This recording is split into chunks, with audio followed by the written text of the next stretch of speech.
Et bonjour, c'est Nicolas de Immobilier Compagnie, bienvenue dans cette nouvelle émission. Et dans cette émission, en fait, on va simplement creuser un peu, finalement, le sujet que j'ai déjà abordé pendant le live. Donc, je fais un énorme clin d'œil à Stéphane, je le remercie profondément parce que pendant mon précédent live, en fait, Stéphane m'a parlé finalement des pauvres gens qui se faisaient abuser par les vendeurs de rêves sur Internet. Et en fait, je me suis dit, attends, ça m'a tellement plu de parler de ça que je vais en faire toute une émission. Donc, c'est un petit hors-série en réaction finalement à ce que m'a très gentiment soumis l'un des membres de la communauté des investisseurs pendant le live. Et je trouve que c'est intéressant parce que justement, ça va nous permettre d'aborder un petit peu sous un autre angle la vision de finalement d'un côté les producteurs de contenu, de l'autre côté les personnes qui écoutent, les gens qui produisent du contenu. On va voir du coup la partie arnaque et pourquoi finalement certaines personnes vont abuser, vont faire des promesses excessives, vont forcer sur la vente. Pour ton pognon, tu le sais, mais comment ils s'y prennent et pourquoi moi aussi je me suis un petit peu emporté pendant le live, pas du tout après Stéphane, mais par rapport à la situation, parce que finalement c'est vrai que ça m'agace assez de constater que c'est un défaut de connaissance, que c'est trop facile de dire que c'est la faute des producteurs de contenu. C'est aussi, on va dire, et pour être honnête, un raccourci que de dire que tous les victimes des arnaqueurs en ligne sont des victimes en soi. Je pense qu'au milieu de tout ça, il y a à la fois des coupables qu'on oublie et à la fois une culpabilité qu'on ne veut pas reconnaître parce qu'elle nous incombe directement. Bref, c'est une émission relativement sympathique, un petit peu changeante de ce que l'on fait d'habitude. Mais ne t'inquiète pas, tu vas passer un bon moment. Mais avant, et comme d'habitude, l'usage qui change un peu ces derniers temps parce que je te rappelle que j'ai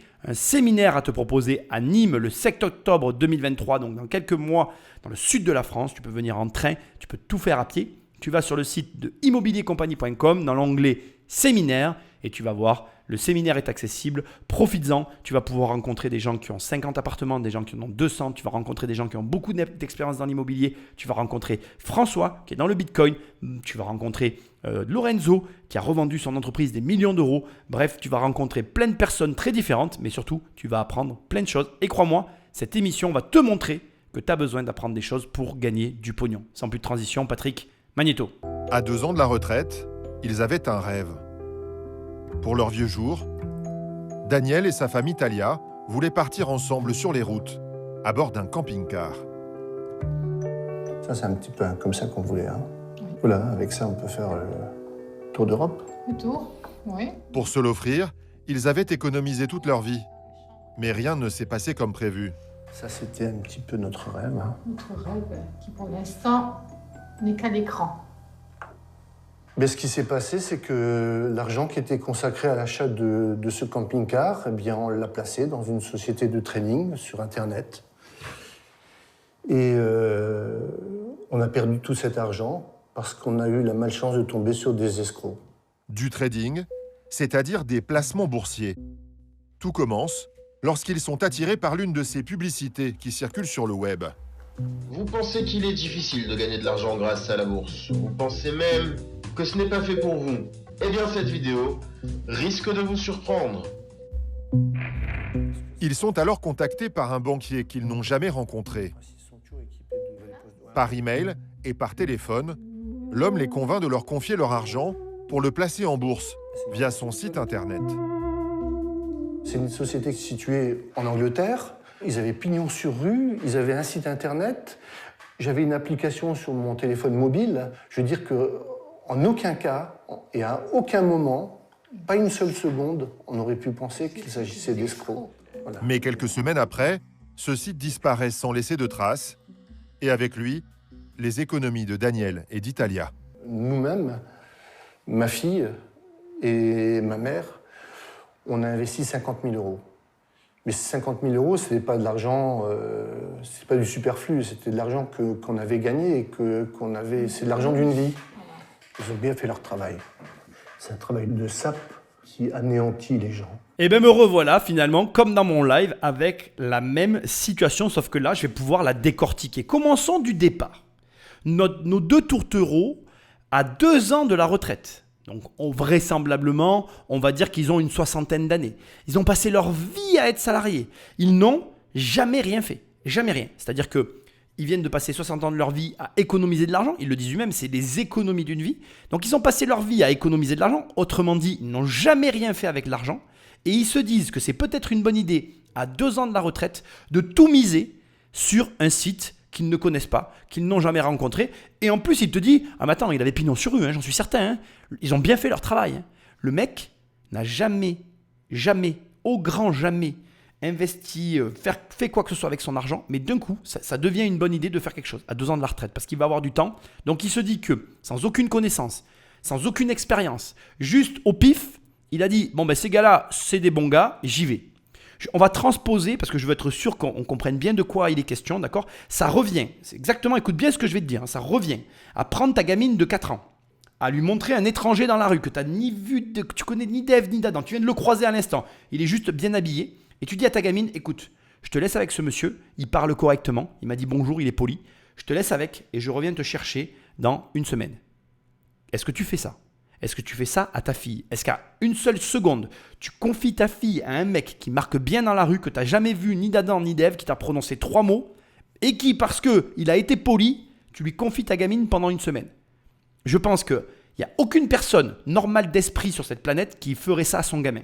Donc alors pourquoi et comment surtout, dans ta tête, tu peux arriver à te dire qu'après 60 ans d'une vie peinard, sans ne jamais investir, d'un coup tu vas devenir un investisseur chevronné, quoi. Comment c'est possible? Qu'est-ce qui, dans ta tête, je te pose la question, hein, qu'est-ce qui fait que dans ta tête, à un moment donné, tu t'es dit, ok, là ce que je viens de voir, je mets tout mon argent, et puis alors, je veux dire, je mets pas mon argent, je mets mon argent, celui de ma mère, celui de ma fille, quoi. Quitte à prendre des risques de merde, je les fais prendre à tout le monde parce que je suis bien débile, quoi. À quel moment tu fais ça? Eh bien moi je vais te le répondre. Tu le fais quand l'appât du gain est trop fort. Quand, d'une certaine manière, une personne avec des mots et des petits tableaux dessinés sur un écran, elle arrive à te montrer un raisonnement que tu valides au fond de toi, dont, ou en tout cas pour lequel tu sais que c'est possible, tu as toujours rêvé de le faire, mais tu n'as jamais osé le faire. Et là, d'un coup, tu te mets à y croire. Alors pourquoi, comment, qu'est-ce, à quelle heure, ça, j'ai pas la réponse. Si tu l'as, ça m'intéresse. Mais d'une certaine manière, d'un coup, il y a quelque chose dans le raisonnement qu'on te présente qui fait que tu y crois et que tu y vas, que tu y flonces tout droit, tête baissée, quoi. Et là, d'un coup, tu perds de l'argent et c'est des escrocs, ils ont bien fait leur travail, ça ne va plus du tout. Alors c'est intéressant parce que tout est fait pour renverser la vapeur. On te dit l'argent qu'ils avaient économisé toute leur vie pour financer le rêve de leur vie. Donc d'un coup, tu te dis, oh peu cher, les pauvres. Mais les pauvres de quoi? À un moment donné, la décision, c'est eux qui l'ont prise. Est-ce que dans l'énoncé du journaliste, il y a eu une phrase qui a dit que un cambrioleur leur a mis le pistolet sur la tempe pour faire le virement? Non, il n'y a eu aucun moment donné où il y a eu un force de canne majeur qui les a obligés à virer leur argent sur le compte du mec. À aucun moment. Donc, ils l'ont fait de leur propre chef. Donc, il n'y a aucun arnaqueur en face. Il y a juste des gens crédules qui ont cru à pas grand-chose. Après, il y a un autre élément qui m'a fait mourir de rire. Je pense que tu l'as noté toi aussi. Il a dit, on a fait preuve de malchance.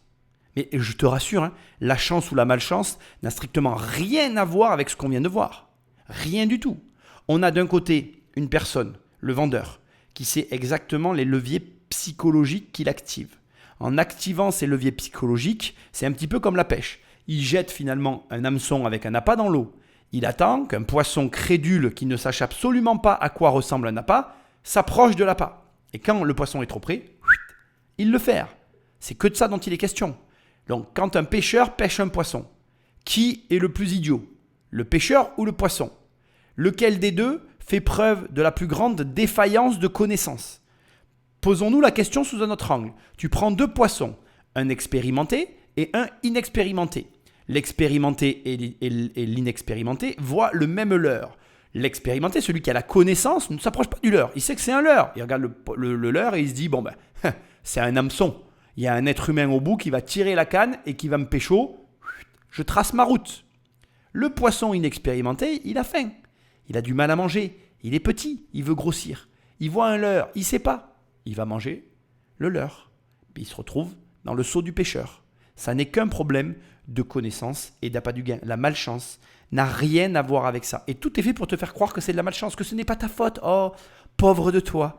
Pauvre de toi. C'est le méchant arnaqueur qui t'a arnaqué. Mais sur quel levier psychologique jouent les arnaqueurs? Ils jouent sur ta méconnaissance et simultanément sur ton appât du gain. Ils essayent de te proposer finalement un gain qui soit suffisamment cohérent et intéressant pour toi pour que tu y ailles, tout en jouant sur ta méconnaissance de certains marchés pour récupérer ton argent. Et quand la mayonnaise elle prend, quand l'équation magique fait son effet sur le pigeon, parce que pour le coup c'est toi le gentil pigeon ou le gentil poisson qui te fait ferrer, bien tu mets l'argent et tu le perds. Et là vraiment pour moi, encore une fois, ça n'est qu'une question de connaissance et quoi que ce soit d'autre. Voilà. 50 000 euros, le rêve d'une vie, 50 000 euros, l'économie d'une vie, peut-être, mais en attendant, s'ils avaient étudié, s'ils avaient pris le temps de réfléchir, s'ils connaissaient, ne serait-ce qu'un élément que je vous répète à chaque fois, arrêtez de regarder les formateurs, arrêtez de regarder leur nombre d'abonnés, allez sur Infogreffe, tapez leur nom et leur prénom, société pas en France, pas d'argent, société pas référencée depuis des années, pas d'argent, société sans bilan, pas d'argent. Il y a plein de règles comme ça que tu dois t'imposer. Si tu décides malgré tout de le faire, je suis désolé, tu deviens un petit poisson. Si tu te fais ferrer, il ne faut pas pleurer. Mais arrêtez de rejeter la faute sur je ne sais qui. La seule personne qui est à blâmer, c'est toi. La seule personne qui est aux commandes de ton argent, c'est toi. La seule personne qui fait le virement et qui n'a pas de pistolet sur la tempe pour le faire, c'est toi. Donc soit tu assumes, soit tu te tais. Comme Daniel et sa femme, au moins 12 000 Français affirment avoir été victimes de ces nouveaux escrocs en ligne. Depuis 5 ans, des centaines de sites de placement sur Internet ont fait leur apparition. Ils nous promettent la fortune en quelques clics. Votre capital manque d'intérêt. Il est temps de vous en occuper. Des publicités alléchantes, un marketing agressif. Ces sites ont toutes les apparences de la respectabilité. Pourtant, derrière la plupart de ces vitrines, tout est faux, à part l'argent qu'elles nous font perdre. J'ai perdu 34 000 euros en une nuit, sans savoir pourquoi. Alors, je ne sais pas si tu te rends compte, mais la dernière phrase de la victime, parce que bon, on les appelle des victimes, je vais faire de manière à ce que tu comprennes ce que je dis. Moi, pour moi, ce ne sont pas des victimes, mais passons. Elle dit qu'elle a perdu 35 000 euros sans savoir pourquoi. Et là, tout de suite, j'ai déjà des conseils à te donner sur quel est le rapport que tu dois entretenir avec ton argent vis-à-vis d'un tiers qui le gère dans le but que tu en gagnes. C'est-à-dire que je m'explique, je vais le dire autrement. Si demain tu places ton argent dans un organisme, je vais maintenant tout de suite te donner le rapport que tu dois avoir avec cet argent et avec le tiers qui le gère dans l'organisme en question. En l'occurrence, de manière assez générale, ça doit être la banque. Si tu places ton argent en banque et que tu le mets sur un support, par exemple de type assurance vie, tu dois déjà être à minima au courant de quel type d'actif est composé l'assurance vie à question. Quelle est par exemple la répartition obligation-action de ton assurance vie. Tu peux ventiler en fait quand tu as une assurance vie, tu peux ventiler une partie en action et prendre des risques avec cet argent et une partie en obligation pour sécuriser ton argent. Déjà, si tu ne connais pas la ventilation du placement, il y a déjà un problème. La ventilation, c'est la répartition si tu préfères. Autre élément hyper important, c'est de savoir à minima ce que fait la personne en charge de ton argent avec ton argent. Tu ne vas pas donner ton argent à un gars qui va le mettre sur une assurance vie sans savoir ce que fait le mec avec ton assurance vie. Ce qui est aussi possible, mais ce que je te déconseille. Enfin, et pour finir, c'est le dernier des conseils, le crash test ultime à faire passer à ton interlocuteur pour savoir si tu lui confies ou pas ton argent, c'est qu'est-ce que lui, il fait avec son argent. Et pas simplement qu'est-ce qu'il fait, qu'il te montre et quand il t'a montré que tu puisses vérifier, valider que les conseils que te donne la personne en face de toi, non seulement ils sont bien réels, mais il les applique. Et là, tu vas te poser une question qui est légitime. Tu vas dire, ok Nicolas, j'entends, mais comment je fais pour vérifier ça? Très, très facile. Tu ne confies pas ton argent à quelqu'un que tu ne fréquentes pas depuis un certain temps. Ton banquier, tu ne le connais pas. Si tu ne le fréquentes pas, tu ne lui confies pas de l'argent. Je suis désolé pour les banquiers qui m'écoutent, ce n'est pas un bon conseil, ça ne va pas leur faire plaisir, mais je ne suis pas d'accord avec ça. Tu ne peux pas aller confier ton argent à un banquier qui, lui-même, ne place pas son argent là où tu le places. Pas ton problème. Bien sûr que mon conseil il est violent. Bien sûr que mon conseil, si un banquier l'écoute, il ne va pas être content. Mais je suis désolé de te dire ce que je suis en train de te dire. C'est pourtant une réalité. La banque ne peut en aucun cas être garant de tes fonds si ses propres salariés, personnes qui travaillent pour le groupe, eux-mêmes ne mettent pas l'argent sur les fonds. En fait, ton intérêt, c'est que les intérêts de ton gestionnaire soient croisés avec les tiens. Pourquoi ? Quand tu travailles avec des gens qui, à minima, font les mêmes placements qu'ils te conseillent ou qu'ils pratiquent pour toi et pour eux-mêmes. Eh bien, tu es certain d'avoir de bonnes informations en temps et en heure au fur et à mesure de la vie de ce placement. Parce que si moi, demain, tu fais de l'immobilier avec moi et que ça commence à sentir mauvais, je vais te le dire. Je vais te dire, écoute là, franchement, il faut que tu vendes parce que moi, je vends et c'est le moment de vendre. Comme je l'ai fait d'ailleurs pendant le Covid. Après le Covid, je disais à tout le monde et à qui voulait l'entendre, vendez les gars, vendez. C'était le moment de vendre. Là, maintenant que c'est le moment d'acheter, je dis à tout le monde, c'est le moment d'acheter. Donc, si vous voulez, et si tu veux d'ailleurs, tu dois absolument t'assurer, voilà, je ne vais pas te conforter, mais t'assurer sur le fait que les personnes avec lesquelles tu travailles ne sont pas que des simples conseillers, ne sont pas que des simples professionnels extérieurs à ta position, mais des professionnels impliqués, engagés dans le processus dans lequel tu t'apprêtes à placer ton argent. Parce que tu te garantis à minima d'avoir des informations de terrain, retour terrain de ton conseiller sur les bonnes décisions à prendre en fonction des mouvements de marché. Que tu fasses de l'immobilier, de la bourse, des ETF, de la crypto, ça va bouger, ça bouge toujours. Comme ça bouge, toi tu dois juste être assuré d'avoir les bonnes informations au bon moment pour ne pas perdre un maximum de pognon. De l'argent, tu vas en perdre. Je vais en perdre, on va tous en perdre. Par contre, tu peux limiter la casse dans la mesure où tu es au bon endroit, au bon moment, avec les bonnes personnes. Notre enquête commence place de la Bourse à Paris, au siège de l'autorité des marchés financiers, l'AMF.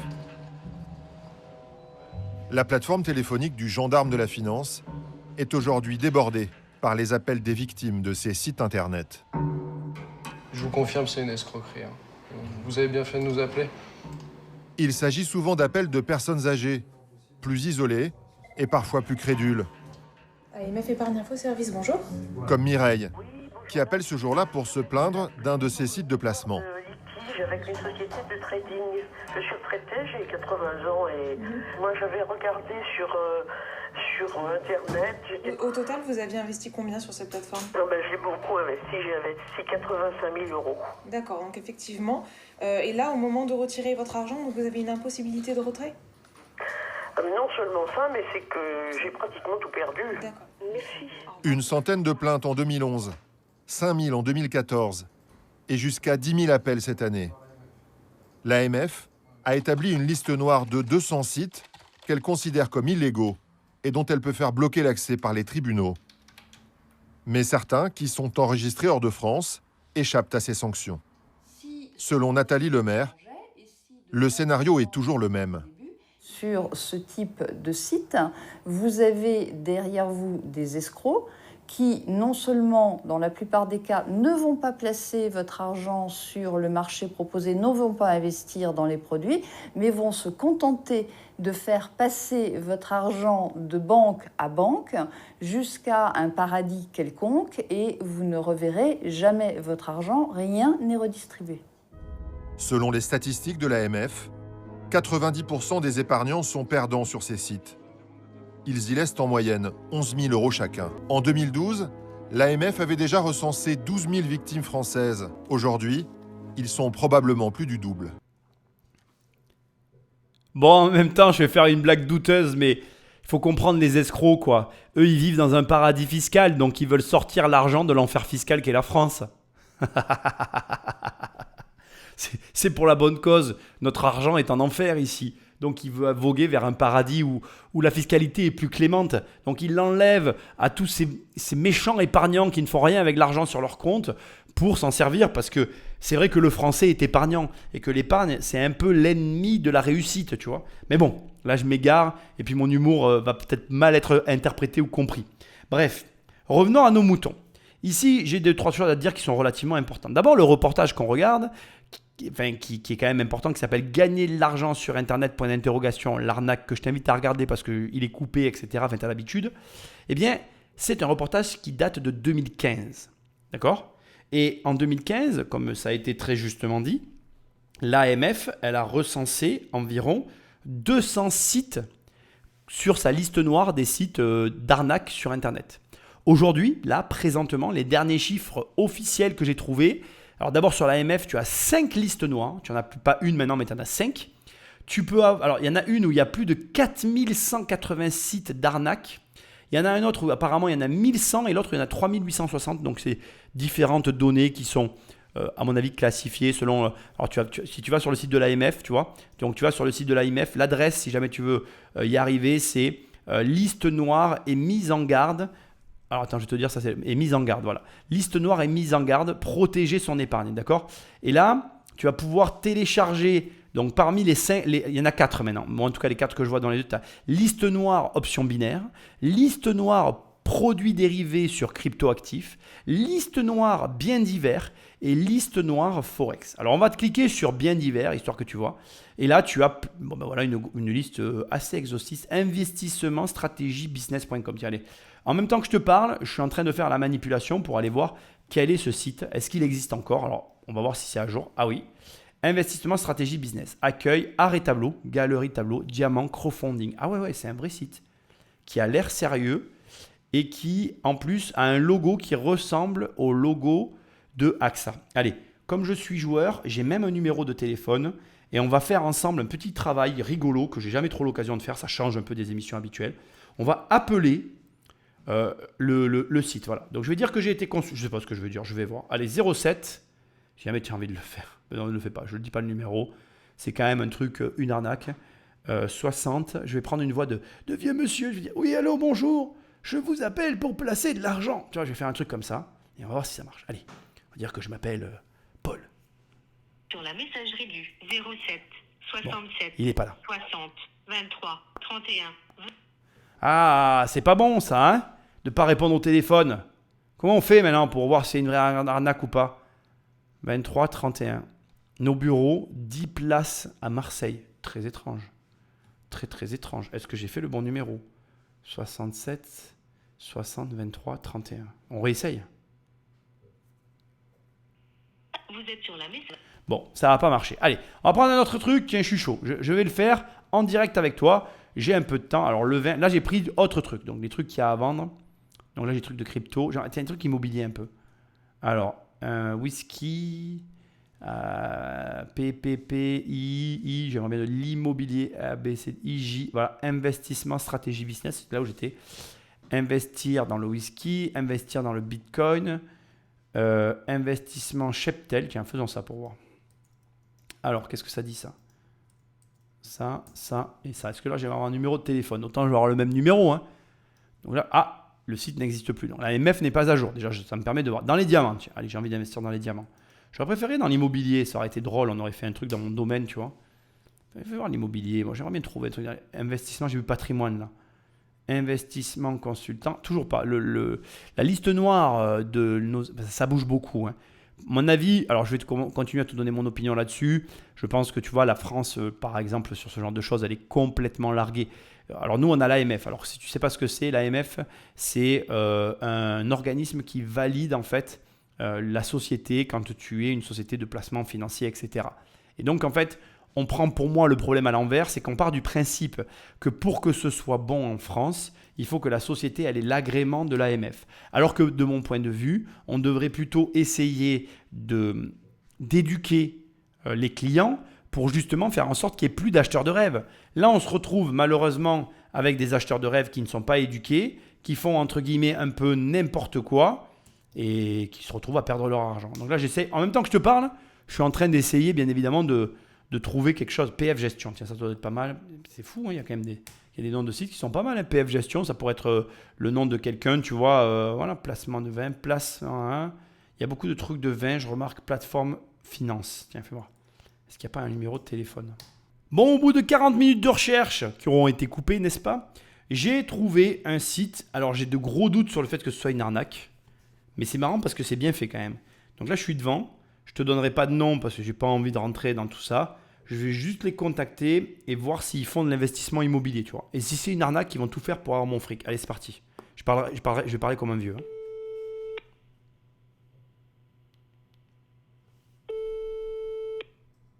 Bienvenue chez Edios.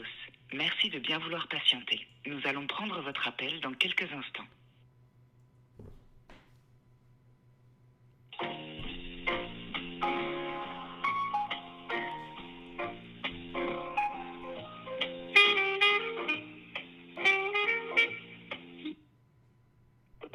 Edios, bonjour. Oui, bonjour. On m'a donné vos coordonnées pour faire un investissement immobilier. Bonjour monsieur, alors en investissement immobilier, je pense que ce sera pas chez nous. Ah, d'accord. Et vous faites quoi comme investissement ? Nous, on conçoit des gammes H, donc en fait ce sont des produits structurés. Oui. Donc c'est un investissement financier sur les marchés, c'est vraiment pas de l'immobilier. D'accord. Donc c'est de la bourse ? C'est ça. D'accord. C'est pas ce que je cherche alors. Merci, excusez-moi madame. Je vous en prie monsieur. Au revoir. Bonne journée, au revoir. Des gammes As. Je suis pas allé plus loin. Je connais pas tout ça. Ça m'intéresse pas vraiment. Ça me paraît étrange. Alors il faut que tu comprennes que j'ai été orienté au travers de la liste noire de l'AMF qui très franchement n'est absolument plus à jour. 80% des sites, et ça fait 40 minutes que je suis dessus. J'ai passé beaucoup de sites, il n'y en a aucun qui marche en fait. Je suis assez déçu parce que j'aurais vraiment aimé pouvoir m'amuser un peu avec quelqu'un qui essaye de m'arnaquer, mais bon, malheureusement, ça n'aura pas marché. Bref, finalité, je te l'ai expliqué tout à l'heure. Donc nous, en France, on a fait le choix de contraindre les entreprises finalement à, s'organiser autour d'une régulation de marché au travers de l'AMF. Ce que je trouve, alors, je ne veux pas être négativiste, je trouve que c'est quand même globalement positif. C'est normal que les sociétés soient encadrées. Ça permet d'une certaine manière d'éviter aux particuliers et à la personne qui veut investir d'avoir à faire un travail de recherche sur les sociétés. Ça exige auprès des entreprises financières un certain formalisme, une certaine rigueur qui, à mon sens, va de pair avec ce type de métier et que je comprends complètement. Par contre, ce qui me désole un peu, et c'est là où je veux en venir, c'est qu'on n'éduque pas financièrement les clients. On n'éduque pas ces personnes, et là tu vas encore le voir, on a des gens d'un certain âge qui, un beau matin, décident de faire du trading et des placements financiers alors qu'elles n'en ont jamais fait durant l'entièreté de leur vie. Et d'un coup, elles se retrouvent très déçues de ne pas réussir à gagner de l'argent et en plus de se faire arnaquer parce que limite c'est la faute de l'État parce qu'ils ne contrôlent pas assez finalement les sociétés qui opèrent sur leur sol. Sauf que plusieurs choses à entendre et à comprendre. La première, c'est que Internet nous a ouverts au monde et que donc tu peux très bien surfer sur les sites internet français, mais accéder à des sites américains, des sites anglo-saxons, des sites canadiens, des sites maltais, des sites hongkongais. Enfin bref, tu peux finalement te retrouver sur un site internet de n'importe où dans le monde, soumis à des règles différentes. Déjà, premièrement, il faut le savoir. Et ensuite, deuxièmement, et c'est là que ça devient plus compliqué, aussi assujetti à des gens qui opèrent sur le marché français, mais qui ne s'y trouvent pas. Et c'est là où tu vois que notre système de l'AMF, et d'ailleurs le système français, est devenu obsolète par l'Internet, parce que le système français fonctionnerait parfaitement si on était refermé sur nous-mêmes. Or là, nous sommes ouverts sur l'extérieur. Nous sommes un des pays les plus compliqués administrativement, les plus oppressifs fiscalement parlant. Et donc au final, on n'est plus du tout compétitif. Et n'en déplaise à tous ceux qui ne sont pas d'accord avec moi, soit on s'aligne et on s'améliore, soit on souffre comme on est en train de le faire, et tu vas voir que, indépendamment de tout ce que chacun peut penser sur le sujet, ce sont nos concitoyens qui payent l'addition. Ce sont des gens qui ne sont pas éduqués, qui malheureusement, en plus de ne pas être éduqués parce qu'on ne leur a pas permis de s'enrichir tout au long de leur vie, vont chercher de l'enrichissement au travers d'une forme de crédulité que je blâme et qu'à la fois je comprends, mais qui à un moment donné ne peut être résolue que par l'éducation. Encore une fois, et je pense que tu vas bien le voir dans cette émission, les supposés arnaqueurs ne sont arnaqueurs que du savoir. Ils ne vont arnaquer que les gens sur des domaines qu'ils ne connaissent pas. D'ailleurs, la preuve, regarde l'appel que je viens de passer. La société me propose un carré d'as. Pour moi, un carré d'as, c'est au jeu de cartes. Peut-être que parmi vous, il y a des traders sur les marchés financiers qui comprennent exactement cette expression et qui pourraient me dire dans les commentaires « Ah mais non Nicolas, ça c'est quelque chose qui existe réellement et c'est parce que je ne le sais pas que je n'y crois pas ». Mais tu comprends ce que je veux dire ?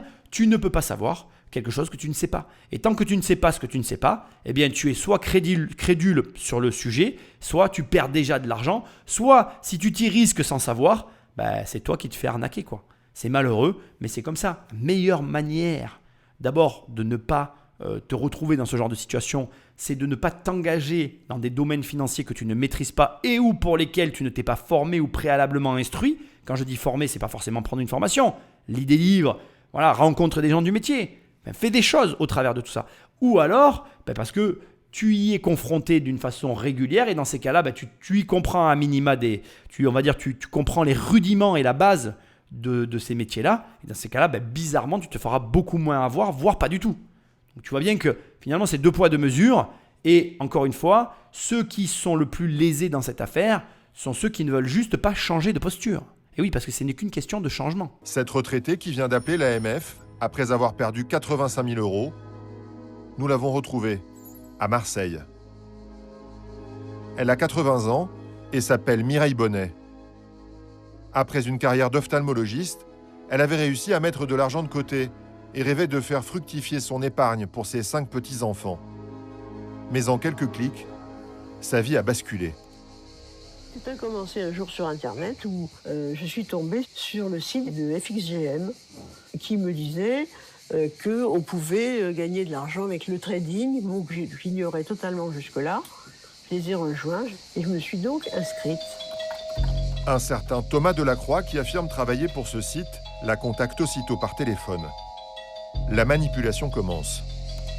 Donc c'est à ce moment-là que j'ai eu, quelques jours après, M. Delacroix qui m'a appelé et qui m'a dit « Mettez une somme d'argent entre 200 € et 1 000 €.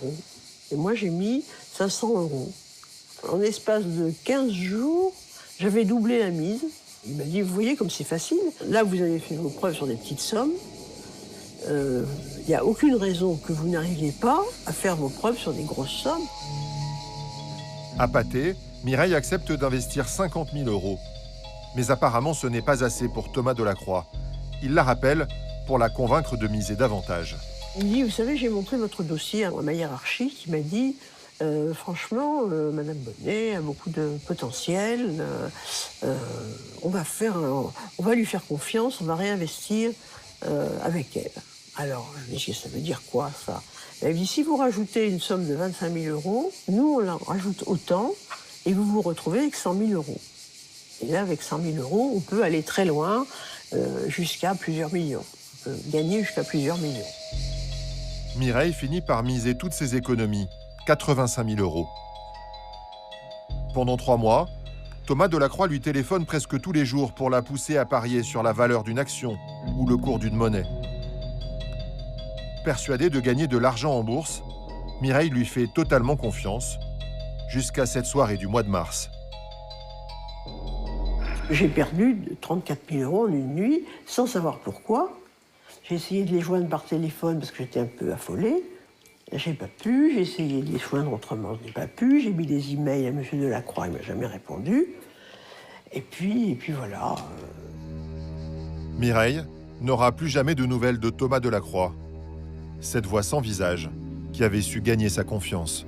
Bon, alors au-delà de ma déception de n'avoir eu aucun arnaqueur au téléphone, peut-être qu'à la fin je te mettrai l'autre conversation que j'ai eue avec un autre site que je croyais qui était une arnaque mais qui n'en était pas une, enfin bref, je verrai parce que je suis déçu.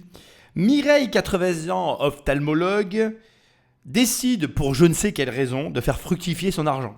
Alors, on te dit qu'elle a vu un truc sur internet, mais moi je te le dis direct, en fait c'est un processus qui s'est fait en plusieurs étapes. Comme elle le dit et comme ça a été très justement dit, 500 € x 2, 1000 balles, elle se dit putain j'ai doublé 500 €, imagine je fais pareil avec mes 80 000. Et là d'un coup d'un seul, son cerveau, machine formidable lorsqu'il est mis à l'usage normal, fait le reste et elle se dit mais en fait avec 1 million d'euros, je pourrais faire ceci, je pourrais payer cela à mes petits-enfants et je pourrais aller ici et je pourrais aller là. Et la voilà, trader.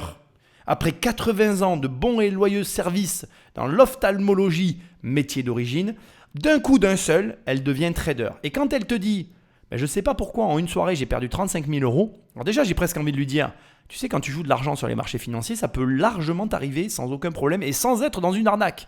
Mais deuxièmement, ce qui est encore plus inquiétant dans cette affaire, c'est que tu as réussi à te dire d'une manière que j'ignore totalement qu'en réalité ce métier qui était fait aujourd'hui, qui est pratiqué par des gens qui font des études, tu allais le faire toi sans aucune connaissance. Et c'est exactement pareil pour tout. Si là tu es en train de m'écouter et tu te dis mais c'est vrai ce qu'il dit Nicolas, c'est pas con, mais mec, meuf, j'en sais rien, c'est pareil. Tu veux faire de l'immobilier et en vivre? Tiens, mais alors pourquoi j'arrive à en vivre et pas d'autres? Pourquoi certains arrivent à avoir 300 appartements et d'autres pas? C'est bien qu'ils font un truc que toi tu n'arrives pas à faire ou que tu ne sais pas. Pourquoi il y a des mecs qui arrivent à vivre des marchés financiers et qui en plus gagnent des millions? Tiens, regarde, on va prendre juste Jordan Belfort. Je sais ce que tu vas me dire. Ah oui, mais attends, le loup de Wall Street, il a fait des trucs complètement illégaux. La réponse est oui et non. Parce qu'en vrai, quand tu regardes le film, il y a quand même la SEC, les marchés financiers américains, qui sont venus le trouver et qui lui ont dit « Monsieur Belfort, si vous sortez maintenant, on vous blanchit complètement. » Donc s'il n'avait pas été tellement gourmand et comme cette dame, comme Mireille, complètement affamée par l'appât du gain, il serait sorti et aujourd'hui, tu n'en aurais jamais entendu parler. Et c'est quand même le mec qui a planté un bateau avec un hélicoptère et qui s'en est repayé un le lendemain. Donc il y a bien des mecs qui font des trucs que tu ne sais pas et qui arrivent à gagner des centaines de millions d'euros dans une activité pendant que d'autres crèvent la dalle. Donc certains savent des choses que d'autres ne savent pas. Si tu comprends ce mécanisme, tu comprends tout le reste. Et après, pour le reste, ça n'est que de la psychologie. Je te rassure, on est tous équipés pareil. Moi-même, quand je gagne de l'argent, je fais des projections. Et d'ailleurs, je ne vais pas te mentir, hein, je continue à faire ce que je fais parce que je regarde toujours l'étape d'après. Quand tu as 80 000 euros sur un compte, elle regarde quoi? Elle regarde le million. Elle se dit, punaise, si j'arrivais à faire x3, c'est comme ça qu'elle raisonne. Elle a quasiment 100 000 balles. Elle se dit, putain, j'aurais 300 000 balles. Puis si je refais x3, j'ai 1 million d'euros. Alors, je sais aussi ce que tu es en train de te dire. Hein. Oh là là, mais tu délires ou quoi? C'est pas aussi facile que ça de faire x3. Non, mais c'est pas plus dur que ça non plus en fait. C'est toujours pareil. Si tu t'entraînes à le faire de manière régulière, tu vas finir par y arriver. Oui, tu vas prendre des risques, mais tu peux y arriver. Si tu le fais jamais et que tu ne fais que rêver de le faire, je te le donne en mille. Hein. Le jour où tu vas te tenter ou te hasarder dans l'aventure, tu vas te planter comme un avion se plante s'il ne rentre pas son train de décollage. Enfin, tu vois, comme un avion peut se planter, quoi. L'image était hasardeuse, je préférais arrêter. Donc Mireille, finalement, je ne la blâme pas. Elle n'a juste été qu'attirée par l'appât du gain, comme tous les autres. Mais de là à accuser le fait que ce soit des arnaqueurs, elle n'avait qu'à être plus vigilante. Et c'est pour ça que je fais toutes ces émissions. Là, tu vois, j'ai passé un moment à regarder les sites, à regarder les numéros SIRET, etc., à essayer de trouver une arnaque. Il y a même, écoute, j'ai même vu des sites qui étaient à la limite, qui s'appelaient AM Financial. Ils s'appellent comme ça, la société est en France. Comme ça, si tu leur demandes, avez-vous l'agrément AMF, quelque part, dans leur nom, il y a l'agrément AMF. Tu comprends? AM Finance, AMF, ils peuvent l'écrire. Et ils jouent de la situation tendancieuse pour même les gens comme moi qui sont aguerris. Ça veut dire que tu te retrouves même face à des gens qui aujourd'hui ont tellement de vices que dans le nom de leur boîte, ils vont glisser d'une certaine manière le nom de l'AMF que s'ils ont en contrôle. Alors, ah non, monsieur, regardez, c'est pas le nom de AMF que vous avez là, c'est le nom de AM Financial. C'est pas pareil. Mais en abréviation sur des en-têtes, ils écrivent AMF. Avez-vous l'agrément AMF? Ben oui, regardez, il y a écrit AMF. Et en fait, ils ne rugent personne. Dans un sens, ils disent « Ah, mais c'est l'abréviation de mon entreprise ». Et dans un autre, ils peuvent tenir le discours au client de dire « Regardez, on est agréé par l'AMF ». Et là, tu te rends compte que, comme avec la loi, nul n'est censé ignorer la loi, nul n'est censé ignorer ses connaissances sur les finances. Éduque-toi financièrement et tu seras vigilant. Ne t'éduque pas, mais ne viens pas pleurer. Ne viens pas dans ces émissions de merde pour aller pleurer. On m'a arnaqué. Oui, mais bon, tu avais bien voulu les gagner, les millions d'euros. Si tu avais eu le million, si Mireille elle avait le million, tu ne la verrais pas. Alors, dès l'instant que tu acceptes les règles du jeu, quand tu es face à de l'argent, moi je vais te dire, moi je me suis fait arnaquer il n'y a pas longtemps. Crois-moi, ça m'arrache. Et dans l'immobilier en plus. Hein. Donc, je vais te dire 20 ans d'expérience pour me faire avoir sur une belle arnaque. Bref, passons. Ben écoute, tu sais quoi? Il n'y a pas longtemps, j'ai eu le rapport de mon avocat sur le procès, etc. Parce que bien sûr, je voudrais aller en procès. Ben, tu sais ce que j'ai dit à ma mère? Et je te le dis comme je lui ai dit. Hein. J'ai dit, tu sais quoi? J'ai pas envie d'y aller en fait. Je vais assumer, puis c'est tout quoi. Parce que je me dis, oui, je me suis fait arnaquer. Oui, j'ai des preuves. Mais de toute façon, en France, j'ai 95% de chances de perdre. Je vais devoir aller en appel. Ça va durer des années. Ça va me gaver. Quand je fais un plan financier pour absorber le choc, ça va 2 fois plus vite en fait. Je me dis, j'ai plus à gagner finalement à fermer ma gueule, à assumer, à endosser, à rembourser et à me démerder de mon côté qu'à m'embêter, à espérer je ne sais quoi de la justice que j'aurai peut-être pas, qui va me demander du temps, de l'énergie, de la concentration et plein d'autres choses qui finalement me saoulent plus qu'autre chose. Tout le monde perd de l'argent en fait, tout le monde, même les meilleurs. Donc tu veux jouer avec ton argent, tu sais que tu vas en perdre. Quand tu le sais pas, comment tu le sais pas, avec qui tu le sais pas, ça va t'arriver, c'est tout. Mais assume. C'est la seule façon que tu auras de te redresser le plus vite et de regagner de l'argent. Voilà. C'est peut-être pas ce que tu veux entendre, mais c'est la réalité. Qui se cache derrière cette manipulation? Nous avons voulu remonter la piste de ce mystérieux interlocuteur pour connaître ses méthodes et tenter de découvrir sa véritable identité. La première étape de notre enquête nous emmène en Europe de l'Est, à Sofia, en Bulgarie.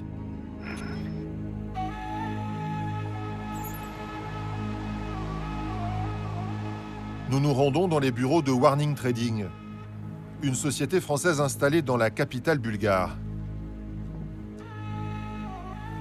Son créateur, Nicolas Gallardo, tente de retrouver les sommes perdues en échange d'un pourcentage sur l'argent récupéré. Une sorte de justicier pour déjà 400 clients, tous français, dont Mireille Bonnet. Allô? Madame Bonnet? Oui. Oui, Nicolas Gallardo, l'appareil. Vous dérange pas? Non, pas du tout, là, pas du tout. D'accord. Bon, alors, concernant votre dossier, je vous posais la question, je souhaitais savoir si vous aviez eu un coup de téléphone ou un contact de la part donc de FXGM. Rien. Rien du tout. Pas de courrier, pas d'email. On attend encore une petite semaine et ensuite on se tient au courant de la suite. Au revoir. À bientôt. Au revoir. À bientôt. Au revoir. Avocats, juristes, banquiers, ils sont 4 ce matin à plancher sur le dossier. Mireille Bonnet. La manipulation psychologique dans le cadre de ce dossier-là, elle est vraiment flagrante. On est face à une personne âgée et c'est vraiment un type de profil qu'ils recherchent. C'est des personnes âgées qui sont souvent éloignées de leur famille, qui ont besoin d'avoir un contact, de parler. Et donc l'analyste, le conseiller de la société va les appeler régulièrement, va rentrer dans leur vie, va devenir parfois plus proche que leur propre famille. Nicolas Gallardo est un ancien trader. Il connaît bien les méthodes et les ruses de ces courtiers en ligne. Le commercial lui dit qu'il trade sur des marchés réels. Or, il en est tout autre. Le client trade dans un casino en ligne, dans un jeu vidéo, où lorsqu'il gagne, le courtier perd, et le plus souvent, quand le client perd, le courtier gagne. Et d'ailleurs, toute la méthode commerciale, technique est faite pour faire perdre le client. Voilà.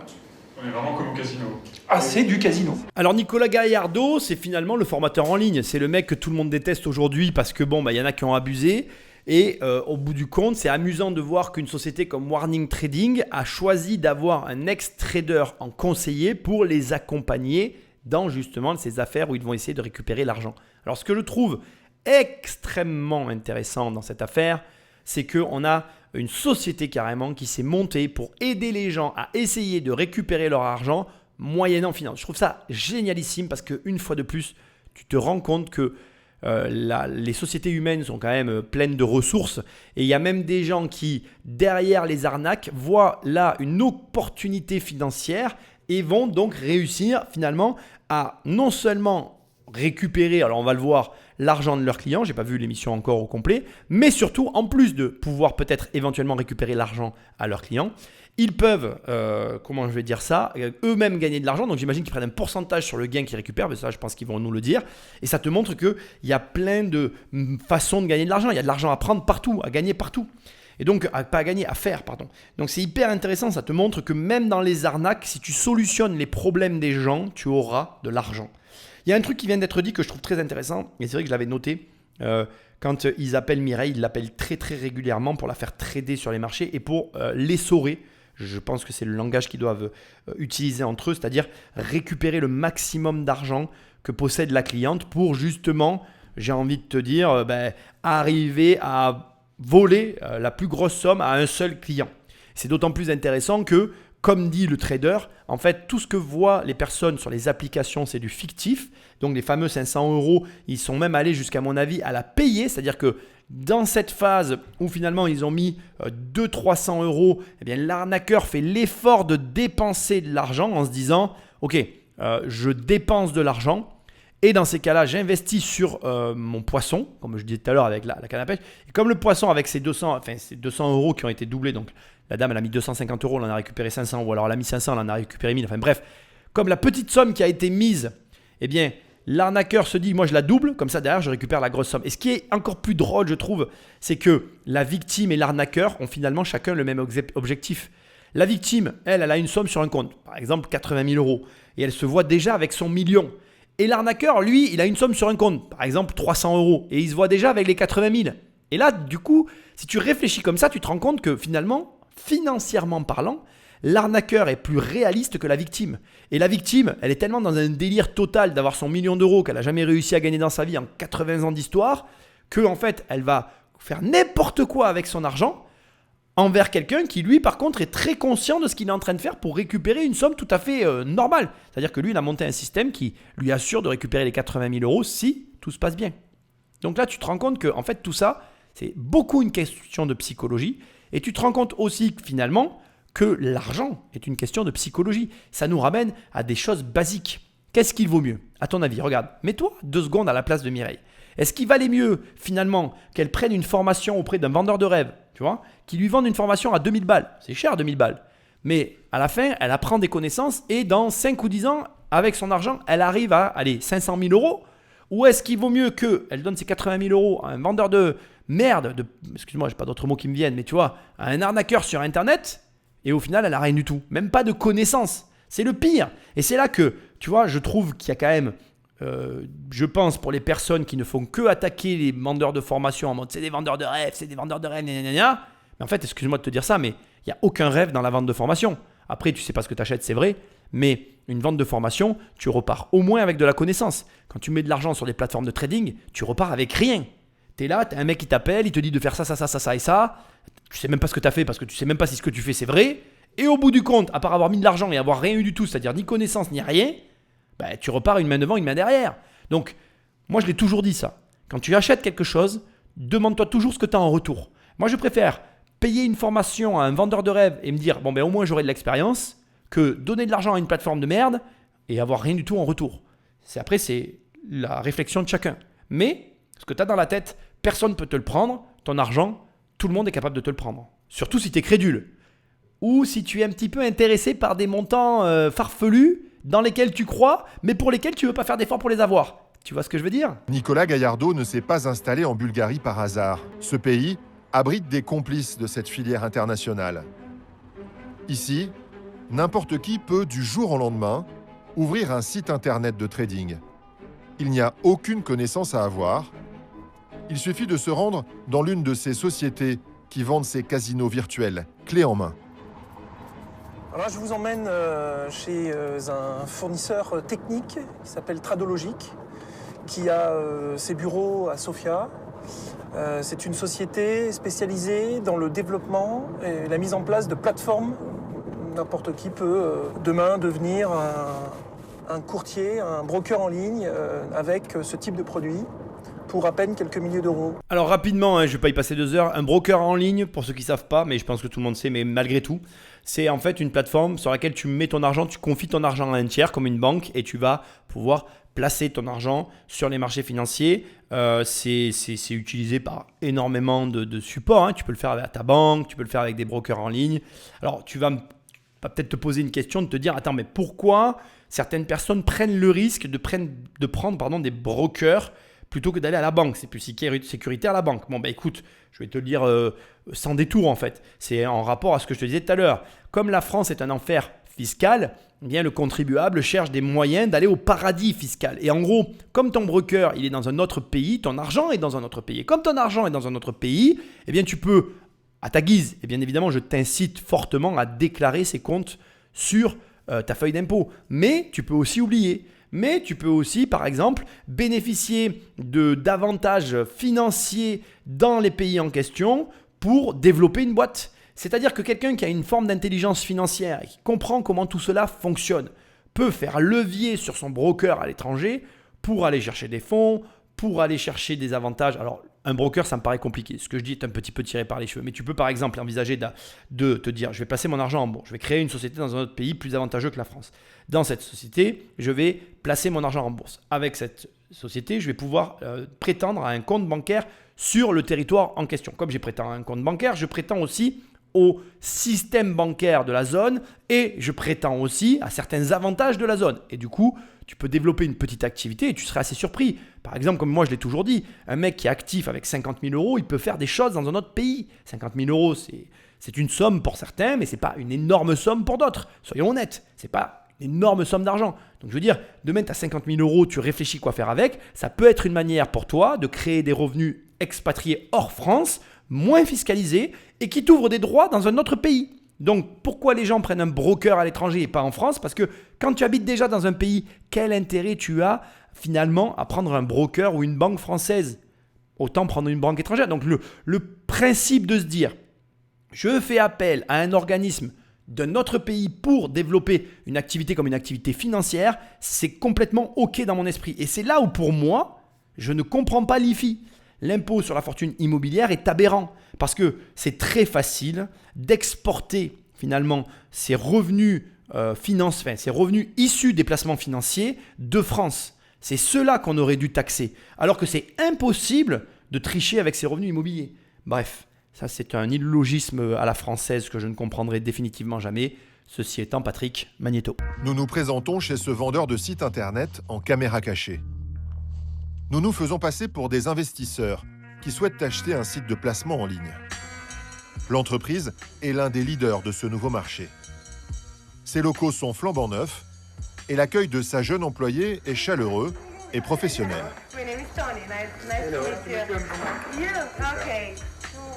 La société semble respectable. La proposition qu'elle va nous faire, en revanche, l'est beaucoup moins.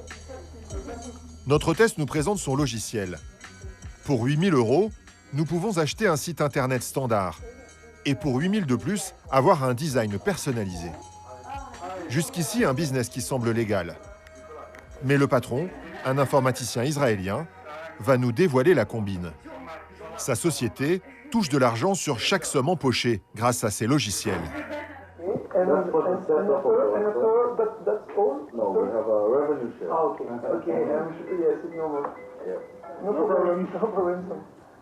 And the revenue shares 14%. Yes. 14. Flat, yeah. 14. 14. From the profit you make from the player.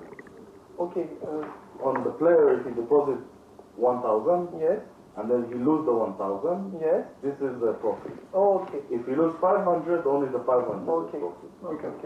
This is if you lose, of course. Yes. It's like casino. If you lose the money, the casino wins.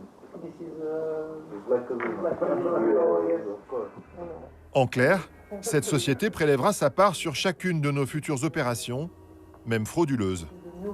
Et pour 10 000 € par mois, il propose en plus de gérer à notre place les plaintes de nos clients. The complaint is taken in charge, or we have to take in charge of the... 90% is done. All of the compliance without calling the players. So they look at the documents, they verify the documents, they send the emails automatically. But just if they need somebody to talk to the client, they will talk to you, the operator, and they will say, you need to talk to this client and to ask him 1, 2, 3 things. So they do everything, they just use you to talk to the client. Nous partons, évidemment, sans rien acheter.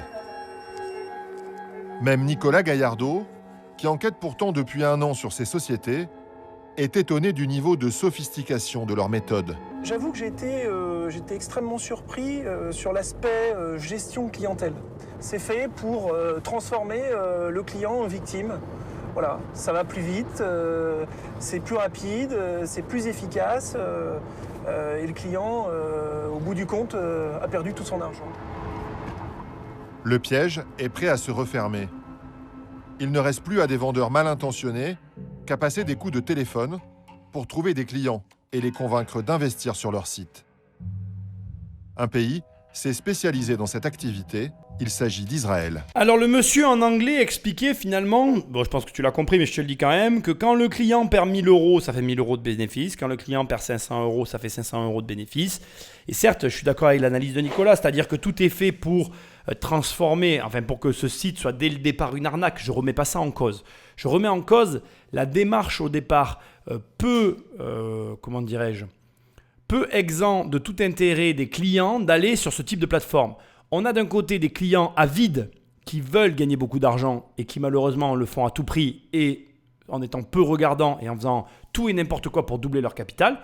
En cela, pour moi en tout cas, ils sont coupables. Mais de l'autre côté, c'est effectivement vrai. C'est-à-dire qu'on a des sociétés qui prétendent proposer un service qu'elles ne proposent vraisemblablement pas. Alors qu'est-ce que je veux dire par là ? Quel est le service que devraient proposer ces sociétés qu'elles ne proposent pas ?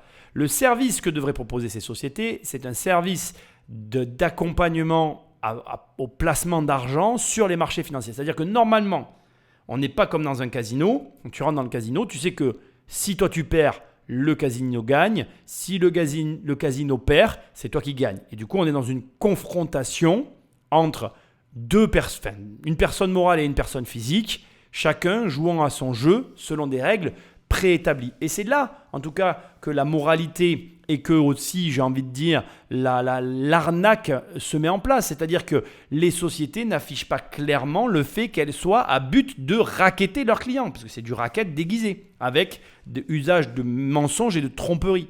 Mais maintenant, je voudrais quand même le préciser, la difficulté, et j'ai fait cette émission pour ces raisons-là, c'est-à-dire que j'ai fait cette émission parce que Stéphane me disait « Oui, il y a des marchands de rêves sur Internet qui abusent des pauvres personnes. » Et en fait, je n'aime pas quand on commence à dire que ces personnes, enfin, on sous-entend que ces personnes sont crédules, parce que de mon point de vue, elles ne le sont pas. Elles viennent avec une intention avide d'augmenter de façon anormale leur capital, et c'est à elles aussi, à un moment donné, on va dire, de se renseigner un minimum et de s'éduquer un minimum pour comprendre que 80 000 euros ne s'en changeront jamais en 1 million d'euros sans travail. D'ailleurs, je vais te donner une règle que tu peux appliquer à chaque fois, d'accord ? C'est qu'au-delà de 10% à plus de rentabilité, il y a du travail.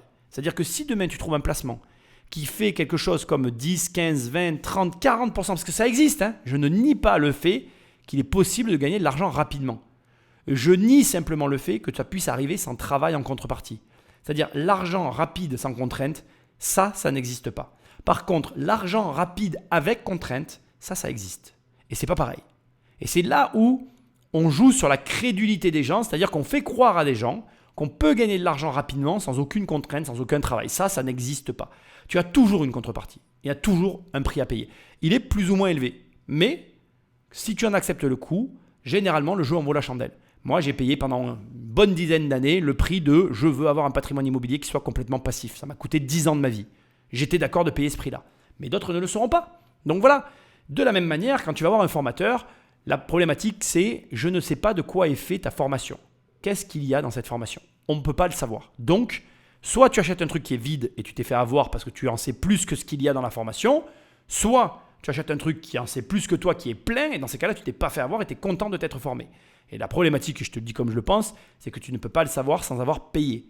Alors, bon, moi après, je ne suis pas là, je ne suis pas Zorro sur son cheval blanc qui va venir sauver la veuve et l'orphelin.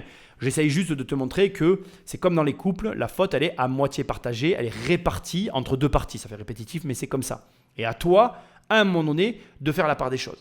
Là, je reviens à la société qui est donc détaillée ici, à savoir une société en Bulgarie qui peut devenir, enfin n'importe qui peut aller en Bulgarie et devenir broker. Tu crées une société de broker, tu récupères de l'argent et puis tu as du coup des activités, on va dire, peu recommandables. Au lieu d'aider tes clients à placer l'argent sur les marchés financiers, tu prends l'argent de tes clients à leur détriment et puis tu t'en vas avec le pactole. Je suis désolé de te dire ça. C'est une réalité aussi que je connais que trop bien parce que dans l'immobilier, ça existe. Dans mon métier, ça existe. Moi, je connais des histoires de gens qui se sont barrés avec la caisse. Dans nos métiers, que sont les métiers de l'immobilier, il faut que tu saches que c'est un risque que tu cours. Et d'ailleurs, je pense que beaucoup trop de gens ignorent, c'est mon crayon qui a tapé contre le micro, excuse-moi. Beaucoup trop de gens ignorent cette réalité. Ce n'est pas des histoires extrêmement courantes, mais enfin, si tu as la chance de fréquenter des professionnels de ce secteur, tu verras qu'on a tous, de près ou de loin, entendu parler de ce directeur d'agence immobilière qui s'est barré avec la caisse. Et crois-moi, on parle parfois de millions d'euros. Et c'est préjudiciable et pour les clients et pour les agences immobilières qui ont une mauvaise presse derrière. Simplement, c'est à nous, malheureusement, c'est à toi, à moi, à tes enfants, à tes parents, à nous tous, d'être responsables, de nous éduquer financièrement. En tout cas, pardon, je vais reformuler ma phrase. Moi, je crois que la solution vient de l'éducation financière. Maintenant, tu as le droit de croire, comme beaucoup en France, que la solution viendra de l'État. Mais personnellement, j'ai des gros doutes quant à la capacité que peut avoir l'État à régler des problèmes à l'étranger. Rappelle-toi que ce reportage date de 2015 et que depuis, ça s'est encore plus aggravé. Il y a de plus en plus, je dirais, d'arnaques et de fraudes. D'ailleurs, tu vas sur le site, encore une fois, de l'AMF et tu verras, les listes seront... Bon, comme tu l'as vu tout à l'heure, elles ne sont pas à jour. Mais bon, bref, ça n'arrête pas d'être mis à jour parce qu'il y a de plus en plus de fraudes. Donc, ça ne fait que empirer. Et donc, la solution d'un État qui n'arrive déjà pas à régler les problèmes dans le pays. Il faut savoir que la France ne règle absolument aucun problème en France. Enfin, pour moi, en tout cas, la France est vraiment très incapable de régler ses problèmes sur son territoire. Donc, attendre de l'État qu'il règle les problèmes de l'étranger, c'est utopiste et tu vas attendre très longtemps. Donc, ta meilleure solution, à mon sens, c'est de te former toi-même, tout seul, de commencer avec des petits montants, de valider des process sur de longues périodes. Les arnaqueurs n'attendront jamais 1 an. Pour le coup, qui plus qu'un arnaqueur est prêt à gagner de l'argent rapidement? Personne. Ce que je veux te dire, c'est que les arnaqueurs, ils veulent leur argent très très vite. Donc si tu commences à aller sur ces sites et à faire durer sur 1 année, 2 ans, le mec, il sera parti avant que... Tu comprends ce que je veux dire? Si Mireille, elle avait placé 300 € à coût de 300 € tous les 3 mois, elle se serait jamais fait voler en fait. L'arnaqueur se serait barré avant elle parce que pour le coup, sur cette planète, les gens qui veulent gagner de l'argent le plus rapidement possible, c'est les arnaqueurs. Donc quoi que tu fasses dans la finance, prends ton temps. Malheureusement, je suis désolé de te dire ça, mais tu veux tester un broker, laisse-toi 1 année. Je sais que c'est long, mais tu y vas petit, crescendo. Au début, tu commences avec 50, puis 100, puis 200. Tu restes 1 année, 2 années. Et quand tu es sûr de ton coup, que tu vois que ça marche, là, tu peux envoyer du lourd. Mais voilà, moi, j'utilise des plateformes parfois pour des transactions. Et ben, ça fait des années que j'ai ouvert les comptes en fait. Je ne vais pas sur une plateforme que je n'ai pas testée depuis X années, tu vois. Donc, à partir de là, il faut comprendre que l'argent, c'est une affaire de temps, malheureusement. Mais plus tu avances dans l'argent, plus ça va vite. Ça, c'est le côté positif quand même. Il ne va pas y avoir que des côtés négatifs. Et d'ailleurs, pour finir le parallèle complètement, c'est pareil pour les formateurs en ligne. Plus le formateur est là depuis longtemps, plus malgré tout, tu as de chances que le mec soit sérieux. Regarde ce que chacun fait en fait. Là, depuis combien de temps il est là, quelles sont ses activités. Et comme je l'ai souvent dit d'ailleurs, et c'est pas moi, c'est Stéphane, une personne que j'ai rencontrée à un séminaire. D'ailleurs, je te rappelle qu'il y a mon séminaire le 7 octobre à Nîmes. Hein. Tu vas sur Immobilier Compagnie dans l'onglet séminaire. J'ai rencontré Stéphane à un séminaire et j'avais adoré ce qu'il avait dit, et moi je le dis tout le temps maintenant. Travaille avec un formateur avec qui tu t'entends bien. Pour qui finalement les idées, la manière de penser, la manière d'être correspond. Voilà. C'est ton travail de faire ça et personne ne le fera à ta place. Pas vrai, Patrick? Allez, Magnéto. Depuis quelques années, c'est dans ce pays qu'ont été créés la plupart des sites internet inscrits sur la liste noire des autorités françaises. On en trouve des centaines. Parmi eux, FXGM, le site sur lequel Mireille Bonnet a perdu 85 000 €. Nous nous rendons au siège de l'entreprise dans l'espoir d'y rencontrer Thomas Delacroix, l'homme qui l'a manipulé par téléphone. Pas bien. Ok, parce que vous travaillez là? Ouais. Ça se passe bien? Ça va, ça se passe. Ouais. Ah bah ils sont un peu venus ici. Vous êtes tous français? Non, dans l'immeuble, il y a plein de français. C'est vrai? Ouais. Vous travaillez ici du coup? On vend des tapis. Non, vous faites quoi? Parce que je passe à l'entretien là. Non, on fait du téléphone. Bon courage. Merci. Au revoir. C'est là? Dans les locaux, nous découvrons une ambiance festive et décontractée. C'est probablement de cette salle que celui qui se présentait comme Thomas Delacroix appelait Mireille Bonnet. Peut-être même que Thomas figure sur cette vidéo que nous avons retrouvée sur Internet, parmi ces vendeurs de FXGM qui se filment eux-mêmes en train de célébrer les succès de leur entreprise. D'ailleurs, alors que nous entrons dans le bureau de la recruteuse, une cloche retentit.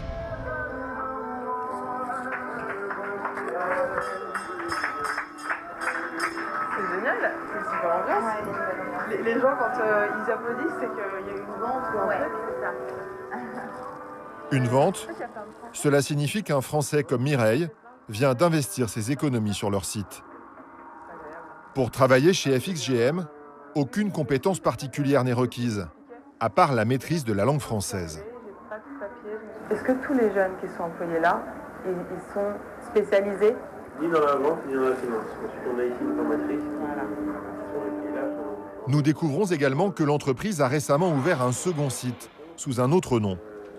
Peut-être pour faire oublier sa mauvaise réputation et les plaintes qui pèsent sur elle. Super. J'ai pas compris le nom, parce que là c'était Paragon, et la première fois c'était FXGM. C'est le même truc en fait.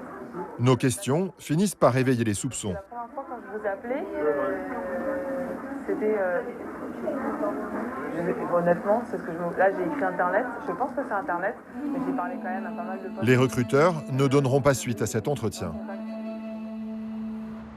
Pour en savoir plus sur le fonctionnement de ces sociétés, nous devrons nous rendre chez un concurrent. Cette fois, la recruteuse va se montrer un peu plus bavarde. Son but, capter des clients à tout prix. Elle nous emmène dans son centre d'appel pour une séance d'observation. Une employée est justement en train d'essayer de convaincre un Français d'ouvrir un compte. Les méthodes de vente sont agressives. Il y a plus d'assurance, oui, mais si vous mettez 200, c'est pas un problème. On fera bien sûr le nécessaire. Mais en tous les cas, si vous n'avez pas l'argent, on commence avec 200. C'est pas un problème, on verra pour plus tard. Il y a les matières premières, les devises, l'or, les dollars, l'euro, tout ce que vous voulez. D'abord, il faut activer le compte. D'accord ? Très bien. Alors, qu'est-ce qu'on fait aujourd'hui ? Vous voulez $200 ou $500 avec les 5 francs ? Ce qui est extrêmement intéressant donc, dans tout ce qu'on vient de voir, premièrement, c'est qu'on se retrouve à Israël. Donc, je ne sais pas si tu suis mon travail ou pas, mais c'est un lieu où on revient finalement relativement souvent. Quand j'avais fait l'enquête sur la taxe carbone, on était en Israël. Donc, bon, voilà. Comme quoi, finalement, en Europe, en l'occurrence, le montage utilisé pour arriver à détourner de l'argent reste globalement toujours le même, avec à chaque fois des compétences tirées de chacun des pays pour diverses raisons. L'avantage d'Israël, il est plutôt d'ordre judiciaire. Bon bref, je ne vais pas rentrer ici dans les détails, je t'invite à écouter le podcast sur la taxe carbone. C'est une trilogie qui est vraiment excellente, qui a très très bien fonctionné d'ailleurs. Indépendamment de tout ça, ce qui va m'intéresser ici, c'est la partie, alors j'en ai supprimé une partie, je t'invite comme d'habitude à aller voir le reportage entièrement sur la chaîne YouTube où il figure. Je te rappelle d'ailleurs très gentiment, le titre du reportage, c'est « Gagner de l'argent sur Internet, l'arnaque ». Et en fait, ce qui est intéressant, en tout cas à mon sens dans cette affaire, c'est que comme tu peux le voir, le step 1, la première étape, c'est de te faire mettre un peu d'argent. Un petit peu d'argent. Donc là, on a quelqu'un qui parle au téléphone, qui demande $200, qui essaye d'aller jusqu'à 500. Le but, c'est que la personne, elle ouvre un compte. Comme ça, on a déjà possibilité de la recontacter. Création de compte pour avoir, 1, la possibilité de te recontacter. 2, un peu d'argent pour pouvoir investir sur toi. C'est de l'investissement pour l'entreprise. Et oui, même si c'est une arnaque, il y a quand même une logique financière derrière. Donc en fait, on va investir sur les clients. C'est-à-dire que, par exemple, on a un client qui va mettre $200. On sait qu'on va devoir rajouter $200 au pot avec comme objectif de récupérer en moyenne 11 000 € par client. Je te rappelle que ça avait été donné dans le rendez-vous. Et on sait aussi que, par exemple, sur 10 clients, alors je n'ai pas les statistiques parce que je ne les ai pas trouvées sur Internet. En fait, je n'ai pas de ratio à te donner. Mais j'imagine que c'est un ratio qui doit être connu des arnaqueurs. En gros, je vois assez bien le tableau du style, sur 10 personnes que tu as obtenues en contact, tu vas en avoir 3 qui vont te couvrir et te générer de l'argent très largement pour les 7 autres pertes que tu auras générées. De toute façon, dans les milieux financiers, c'est toujours comme ça, il y a toujours des ratios. Tu vas faire 10 opérations et puis tu vas avoir une opération qui va te rapporter énormément d'argent et X autres opérations qui te rapporteront un peu moins d'argent. Donc ça, rien d'anormal dans ce que je suis en train de te dire. Logique financière oblige. Voilà. Autre élément hyper important que je veux que tu gardes en tête, on est sur des marchés financiers. Il faut que tu saches que le coût d'acquisition du client est très élevé. C'est pour ça qu'il y a un vrai savoir-faire et un besoin incessant de récupérer du client parce que c'est là où le coût par clic ou le coût par pub ou le coût en général d'acquisition dans les marchés financiers est le plus élevé. Je crois suivi ou en tout cas au même niveau que celui de la santé. Mais ça, j'en suis pas sûr. En tout cas, je sais que dans la finance, l'argent en général, il y a un coût d'acquisition de clients qui est relativement élevé. C'est pour ça qu'il y a beaucoup de concurrence, beaucoup d'arnaques et beaucoup de problèmes à récupérer des clients. Et quand on tient un client, on ne le lâche pas parce qu'on essaye de l'essorer au maximum. Nous avons pu rencontrer un ancien employé d'une de ces sociétés. Anonymement, il a accepté de nous raconter son expérience. Il affirme que son employeur lui aurait d'abord caché la vraie nature de son activité. Au début, vous pensez que tout est clair, tout est net, mais à la fin, vous vous dites non, il y a un truc qui ne va pas. Mes clients ne gagnent jamais. Ils ne gagnent jamais. Moi, il m'est arrivé d'avoir des clients qui avaient perdu jusqu'à 170 000 €. Une cliente, on nous obligeait à dire aux gens qu'il fallait qu'ils mettent 20 000 € minimum. La plupart des gens, c'était 15 000 - 20 000 € minimum. En leur expliquant que c'est ça, la finance. Pour moi, c'est du harcèlement. Appeler quelqu'un 100 fois en un mois pour qu'il dépose 10 000 €, oui. Il y a des gens qui, pour moi, sont harcelés. La France serait un marché particulièrement ciblé, car les Français possèdent beaucoup d'épargne et ne savent pas toujours où la placer. Ah, je suis obligé de couper. La France est un marché particulier parce que les gens ont particulièrement de l'argent, ils savent particulièrement pas quoi en faire. Je te traduis quoi en fait. C'est des mecs complètement illettrés en finance et du coup, on peut aller les scalper juste en les harcelant. Alors je veux dire, bon, je suis vraiment désolé de ce que je suis en train de faire. Je veux pas que tu crois que je me fous de ta gueule, pas du tout. Franchement, rehausser un peu le niveau quoi. Essayez au moins de lire des livres parce que franchement, repasse-toi ce passage, mais je sais pas comment tu le prends, mais moi je le comprends comme ça quoi. En gros, mais c'est la vérité. Regarde, je suis désolé, je sais bien que tout peut être sujet à discussion et à remise en cause et qu'il y a des gens qui vont me dire ah mais oui, mais se former auprès de quelqu'un dont on sait pas, c'est pas non plus gage de réussite, etc. Blablabla. Mais ne rien faire non plus. Le français critique tout, ne fait jamais rien et à un moment donné, il va bien falloir que ça change. Et là, je veux dire, non seulement notre économie, bon, elle marche plutôt au ralenti, mais en plus, on est des gens qui économisons beaucoup. L'économie, c'est pire que l'immobilier. Hein. Moi, quand j'entends le gouvernement qui dit « Ah oui, l'immobilier, ça immobilise l'argent », mais n'importe quoi. Je veux dire, quand tu fais un crédit, tu achètes de l'immobilier locatif et que tu fais fonctionner la machine, ça immobilise pas du tout de l'argent en fait. Hein. Le seul truc qui immobilise de l'argent, c'est les économies. Et bon, bien évidemment, on se retrouve dans un combat d'intérêts parce que quand tu fais des économies, que tu laisses de l'argent sur un livret A, tu serres les intérêts de la France. Donc c'est sûr que les hommes politiques, eux, ils n'ont pas envie que tu investisses dans la pierre. Hein. Ils préfèrent que tu gardes l'argent sur ton livret A. Comme ça, tu respectes, ou plutôt, tu les arranges financièrement parce qu'ils peuvent se servir de ton argent. Et oui, parce que c'est pareil. En fait, la culture financière française est tellement pauvre que les gens ne savent même pas ça. En fait, quand tu laisses l'argent sur ton livret A, c'est l'État qui s'en sert. C'est pas la banque. Il s'en sert. C'est pas tout à fait comme ça que ça marche. C'est plus compliqué. Je ne vais pas rentrer dans ce débat ici. Je l'ai déjà expliqué. Ça a un lien avec les HLM, etc. Et c'est plus compliqué que ça, mais bref, en gros, ça finance les HLM. Est-ce que vraiment, tu as envie qu'en fait l'État puisse faire de l'immobilier sur ton dos sans rien te demander? C'est vraiment ça que tu veux pour ta vie, ta famille et pour plus tard quoi. Tu te dis en fait, je sais tellement pas quoi faire de mon fric, en fait je vais le laisser sur un compte et je vais le regarder, il va me regarder, on va se regarder, puis on restera comme ça jusqu'à la fin de notre vie quoi. Super. Et à côté de ça, tu vas te faire appeler par des mecs parce qu'ils se disent bon bah super, les petits débilous de franchise en monnaie là, je vais pouvoir un peu les arnaquer parce qu'ils y comprennent rien à la finance. Voilà où on en est quoi. Je veux dire bon, ayons un petit peu d'honneur, essayons un peu de relever le niveau. Bon, si tu es là normalement, c'est que c'est bon, mais tu peux pas faire ça quoi. Tu peux pas faire ça, tu peux pas laisser ton argent sur un compte là bien sécuritaire qui te rassure. Putain, tu vas en perdre de toute façon, prends des risques. Et au pire, je vais te dire un truc qui est d'une vérité sans nom et qui fait froid dans le dos quoi. Pire du pire, imaginons, tu gardes ton argent toute ta vie sur un compte bien au chaud, tu le regardes, tu es content, il est là, tu meurs. Tu crois qu'il va lui arriver quoi ton argent? Tes gamins vont le dépenser. Et si ce n'est pas tes gamins, c'est l'État qui va te le prendre. Dans tous les cas, ton fric il sera dilapidé n'importe comment. Donc à quoi ça sert? Je veux dire, réfléchis-y une seconde quoi. Tu fais ça pour quoi? Pour rien au bout du compte. Donc moi à ta place, j'y réfléchirai. Le marché francophone est un marché qui est un des plus intéressants des marchés parce qu'ils ont beaucoup de baleines, ils ont besoin de faire fructifier leur argent. Et le problème c'est qu'ils n'ont, à part le PEL ou le livret A, ils n'ont rien d'autre comme option. Et tous les bas-de-laine sont en train de disparaître avec Internet aujourd'hui. Est-ce que vous avez une idée du volume que ça représente, tout cet argent? C'est des centaines de millions et ça a coûté beaucoup d'argent aux Français. Inutilement. L'homme devait aussi utiliser un pseudonyme. Vous utilisiez une fausse identité? J'utilisais une fausse identité pour mes clients, bien entendu. Les noms aux consonances bien françaises, comme Thomas Delacroix, sont les plus utilisés. Nous comprenons que nous ne trouverons jamais l'homme qui téléphonait presque tous les jours à Mireille Bonnet. En Israël, ces sociétés prospèrent dans une quasi-impunité. Car ici, la loi ne protège que les Israéliens, pas les victimes étrangères. Bon, tu vois, la fin me donnait raison. Hein. Comme je t'avais dit, j'en avais parlé à la taxe carbone. Donc, il y a tout un contexte en Israël qui fait que c'est propice pour ce type de structure. Ce qui me fait froid dans le dos, moi, c'est ce qu'il dit tout à l'heure, quoi. Les Français n'ont que le PEL et le livret A. Mais quelle catastrophe, quoi, je veux dire. Et attends, je veux le dire, hein, j'en parle dans mon livre, hein, Devenir riche sans argent, hein, tout appris sur Amazon, si tu veux le lire. Et j'explique que moi aussi, à un moment donné, j'ai eu un excédent d'exploitation et que j'ai voulu faire un placement et que j'ai perdu de l'argent avec ce placement. Donc je pense que moi aussi, je ne suis pas meilleur que les autres. Hein, je me suis fait arnaquer. Je ne veux pas que tu crois que je suis en position haute vis-à-vis de toi. Je suis à tes côtés. Hein, on fait partie de la même famille. On est des investisseurs. On fait des erreurs. C'est normal.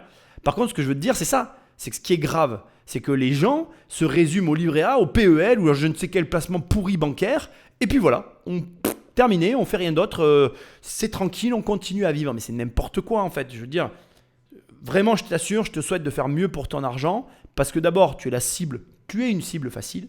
Et ensuite, du fait que tu ne t'occupes pas de ton argent, tu ne te cultives pas financièrement. Et comme tu ne te cultives pas financièrement, tu es un agneau pour des loups de la finance. Et tous, ils vont te dévorer. Parce qu'en fait, le fond du problème, c'est toujours le même. Les gens qui économisent, c'est qu'ils ne s'intéressent pas à leur argent. Tout leur paraît trop risqué, tout est compliqué quand tu les écoutes. Ah oui, alors les loyers, l'immobilier, on risque les loyers impayés. Ah oui, mais la bourse, tu comprends, ça fluctue. Ah, les cryptos, on ne sait pas ce que c'est. Il y a toujours une réponse à tout, quoi. Mais sauf que, en ne t'occupant pas de ton argent, tu ne t'occupes pas de toi. En ne t'occupant pas de toi, tu ne te cultives pas. En ne te cultivant pas, tu es un agneau pour les loups de la finance. Les mecs, ils viennent. On est tous, à un moment donné ou à un autre, on a tous besoin d'argent à un moment donné ou à un autre. C'est-à-dire que, en fait, prenons la situation inverse qui va peut-être t'aider à réfléchir et à prendre des décisions financières. Il n'y a pas une personne sur cette planète qui, à un moment donné de sa vie, n'a pas un besoin d'argent supérieur à son train de vie, à ses économies. Enfin bref, c'est pas vrai. Je ne peux pas croire que qui que ce soit sur cette planète n'a pas eu un moment donné dans sa vie un besoin financier plus élevé que ce à quoi il avait accès. Et ça, en fait, ça va t'arriver plein de fois dans ta vie. Ça t'arrive au moins une fois, mais plusieurs fois dans ta vie. Et la question que je te pose, c'est qu'est-ce que tu fais pour que le jour où ça se présente, tu aies quand même une ou deux solutions pour essayer de sortir le projet, essayer de faire en sorte que ce que tu veux, tu puisses l'acheter, etc., etc. Si tu ne fais jamais rien, devine quoi ? Tu ne pourras jamais prétendre à ce que tu veux. Alors que si tu agis avec ton argent et que tu te cultives, face à ces situations extrêmes, tu auras des options et ces options t'amèneront peut-être une solution pour pouvoir te payer, je sais pas moi, la voiture, la maison, j'en sais rien, est-ce que tu veux te payer quoi ? Et c'est ça qui me rend dingue moi. C'est que je vois tous ces gens qui finalement ne font rien avec leur argent, un jour ils ont un problème et quand ils ont un problème, là ils vont prendre des décisions débiles avec leur pognon sous le coup de l'urgence et de la situation.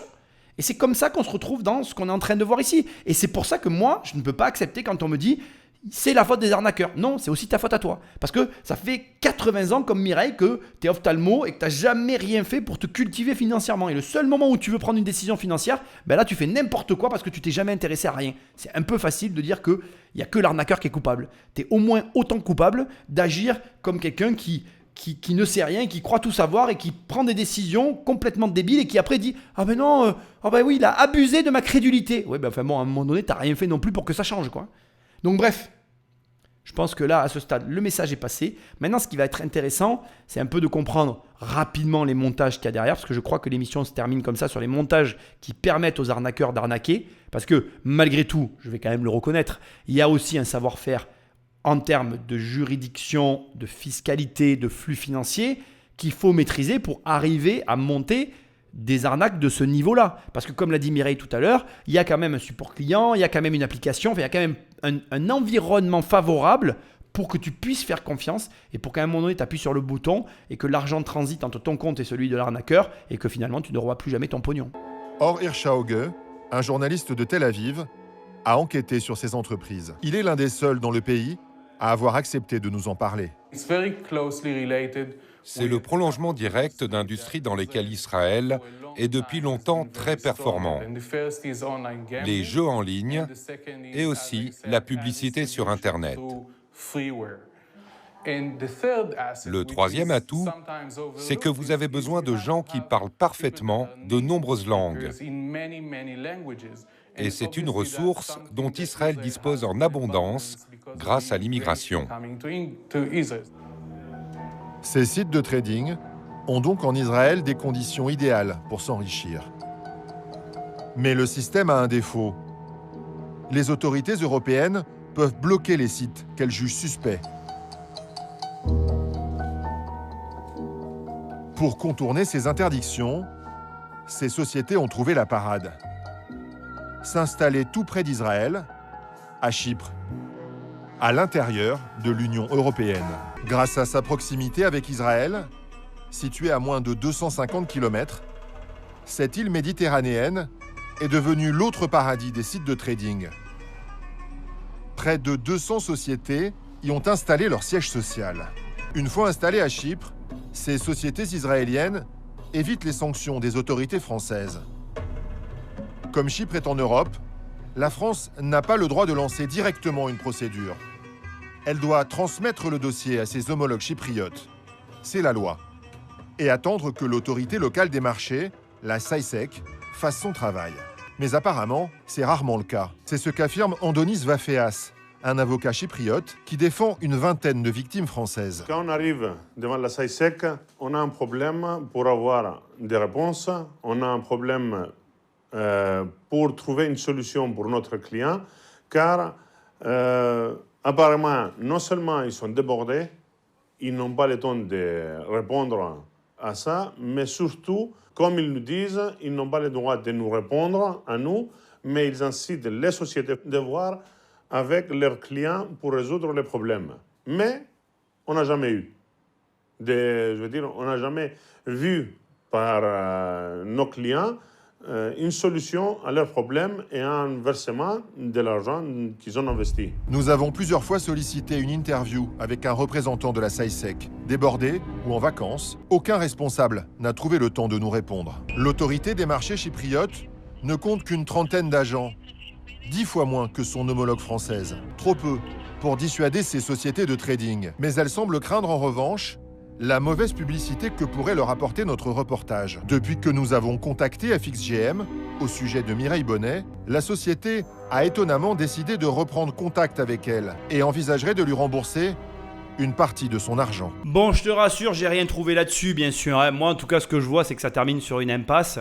L'Europe défendant des lois contradictoires, puisque bien évidemment, c'est la pluralité de pays qui vont chacun avoir leur mode de fonctionnement.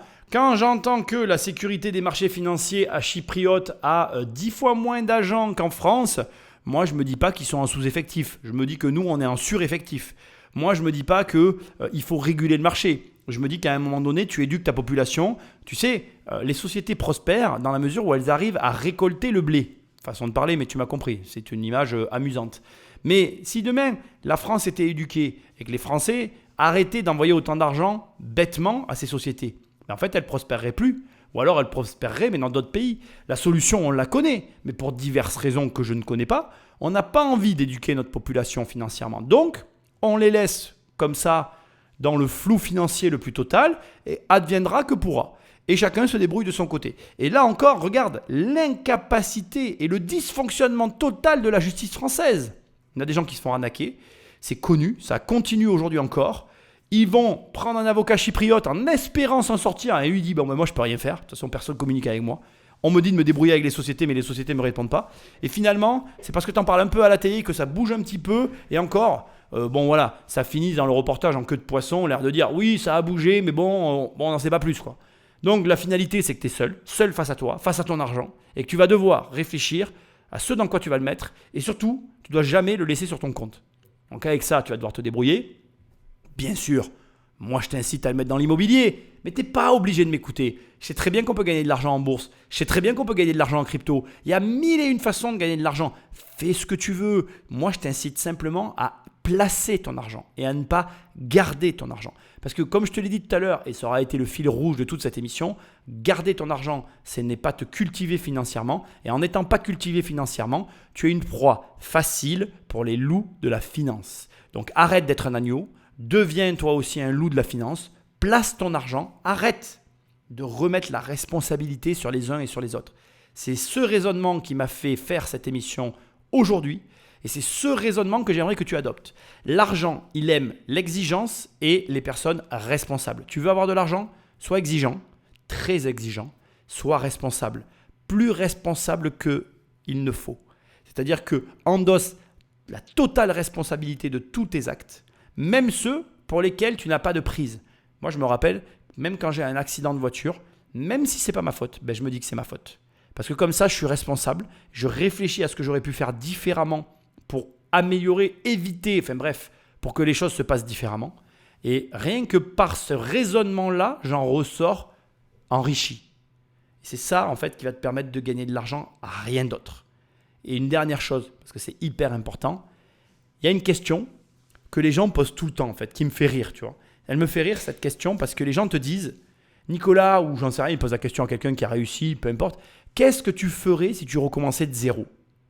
Et je voudrais que tu l'entendes, parce que quelle est la seule chose qu'on ne peut pas te prendre, qu'on ne peut pas te voler, qu'on ne peut pas te taxer. C'est l'intelligence et les expériences. On ne peut pas te prendre ton intelligence. On ne peut pas te prendre tes expériences. Et si je recommençais de zéro, je nourrirais mon cerveau pour avoir de l'intelligence et de l'expérience. Donc, entre mettre de l'argent sur quelqu'un qui me promet 1 million d'euros sur une plateforme, une sombre plateforme que je ne connais pas et pourtant je ne comprends rien à l'argent, et quelqu'un qui me dit « viens chez moi et je vais t'apprendre quelque chose », mais moi aujourd'hui je préfère mettre de l'argent dans quelqu'un qui m'apprend quelque chose que dans quelqu'un qui me montre quelque chose. Parce que quand on t'apprend quelque chose, ça revient à savoir pêcher tous les jours et à être capable de se nourrir, alors que quand on te montre quelque chose, ça revient à ce qu'on t'amène du poisson et à avoir besoin de la personne qui t'en amène pour pouvoir te nourrir. Et donc dans tous les cas, rien que pour ces raisons-là, je préfère apprendre plutôt que voir, je préfère comprendre plutôt qu'observer. Et si tu comprends ce mécanisme, tu comprends comment gagner de l'argent. Indépendamment de tout ça, je te le répète parce que la répétition est la base de l'apprentissage, ne garde pas d'argent sur un compte. Ça fait de toi une cible et si tu es une cible, tu n'es pas en bonne position pour gagner de l'argent. Merci d'avoir écouté ce podcast. Rappelle-toi qu'en allant sur immobiliercompagnie.com dans l'onglet séminaire, il y a mon séminaire. Tu peux prendre une place et puis tu vas rencontrer des gens qui ont plus de 200 appartements, plus de 50 appartements, mon banquier, enfin bref, beaucoup de monde qui vont t'apprendre justement des règles, en tout cas des méthodes pour gagner de l'argent et pour changer ton état d'esprit, pour changer aussi ton compte en banque. Et puis moi je te dis à très bientôt dans une prochaine émission et encore merci à Stéphane. Salut!